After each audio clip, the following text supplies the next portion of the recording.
19 hours and 13 minutes. That's how much time the Lok Sabha has successfully wasted this week. And this is how the wastage looked like. Poster pamphlet लेकर आएंगे तो सदन नहीं चलेगा। इसलिए भेजा है, अगर आप सदन नहीं चलाना चाहते, आप सदन को चलने दें। बजट पर महत्वपूर्ण बजट पर चर्चा होगी, सबको अपने विचार व्यक्त करने का अवसर मिलेगा। You don't want the business, you don't want the house to run its business. No, please, I'm requesting you once again, you are not supposed to exhibit these posters. सदन की कार्रवाई आज 12 बजे तक के लिए स्थगित की जाती है। Shouting, yelling, sloganeering, and eventually adjournment of the House within minutes, if not seconds. It's become the norm. The Rajya Sabha too saw interruptions this week, not at the level of the Lok Sabha, of course, but there were protests and heavy sloganeering by the opposition. In other words, there was no productivity, no meaningful dialogue, and most importantly, no issues raised that matter to the people. Now, to put the financial cost of this washout in perspective, 9 crore rupees is what it costs to run India's parliament every day. So one can really imagine the money that is going down the drain because of these disruptions. What you did see though, over the past few days was a political storm in parliament, with the opposition clearly cornering the Modi government on key issues. Such was the chaos that even Prime Minister Narendra Modi was not allowed to speak in the Lok Sabha. The BJP has hit back at the opposition, saying it is immature and deliberately stalling parliament. And if this wasn't enough, even the Speaker of the Lok Sabha has gone a step ahead and made some really serious allegations against the opposition.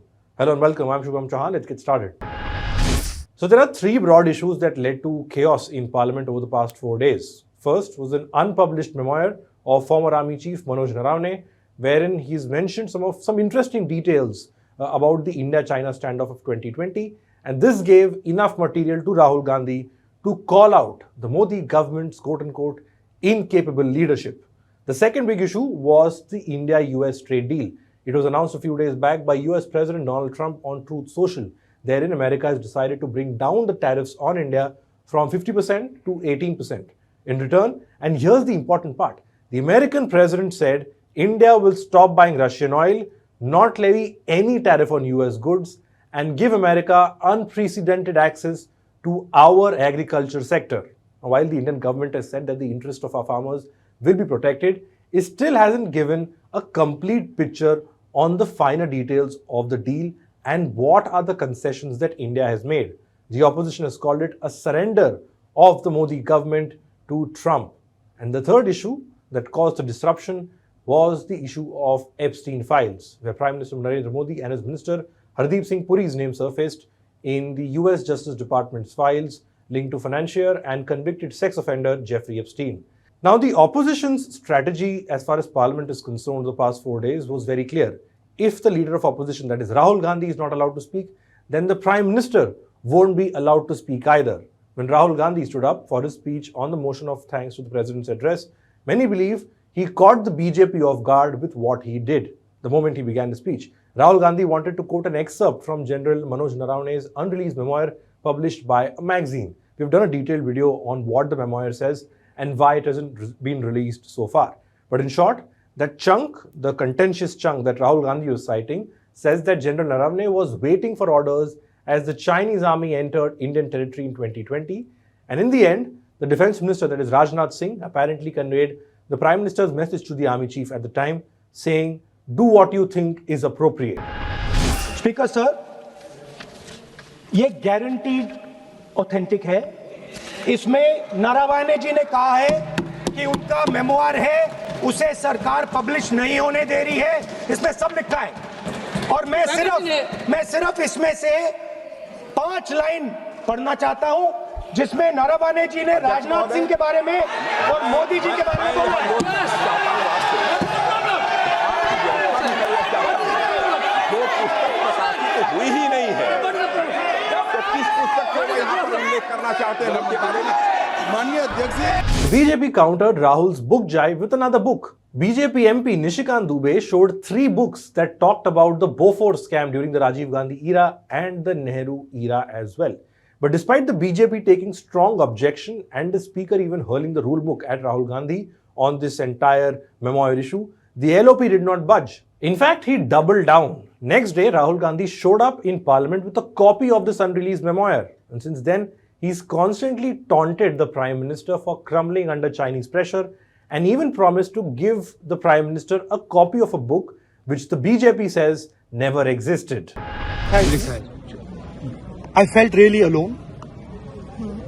मैं बिल्कुल अकेला था. I was abandoned by the entire establishment. This is what they are scared of me. करने क्या चाहिए था? क्या करना चाहिए था? राहुल जी पीएम को क्या करना चाहिए था? I don't think PM will have the guts to come to the Lok Sabha today. Because if he comes, I'm going to give him this book. So if PM comes, I will go physically and hand him this book, so he can read it. And उनको पता लग जाए कि उनकी सच्चाई क्या है, देश को पता लग जाए. जिसमें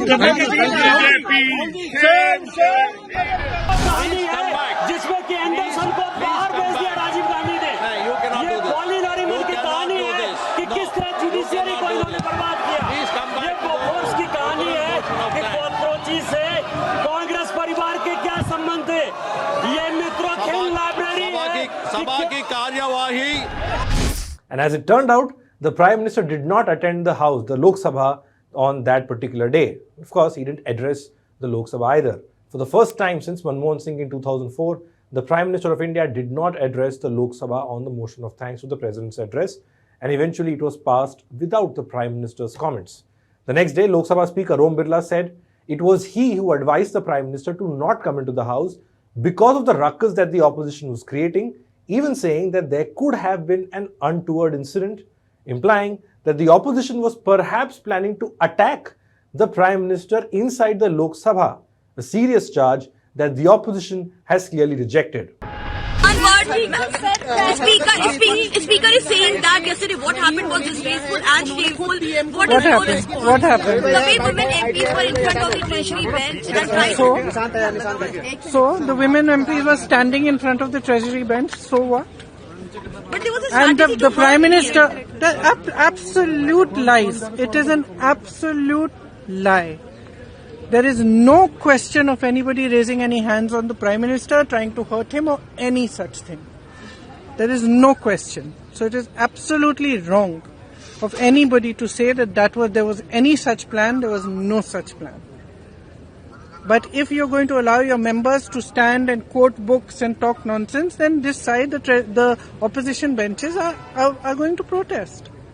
And I'm sorry, but the Prime Minister is now hiding behind the Speaker. They are making the Speaker say all this. Because yesterday he did not have the guts to come in the House.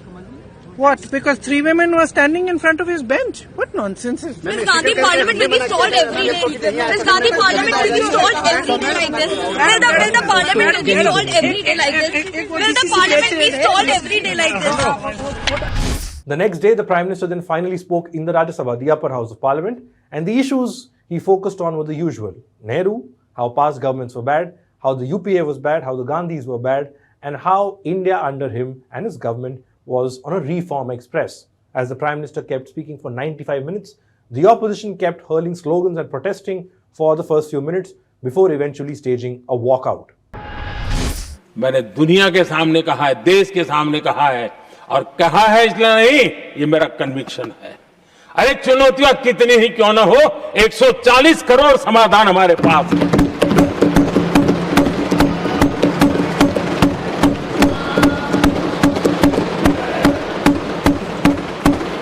हमारे लिए देशवासी समर्थक की पूंजी है.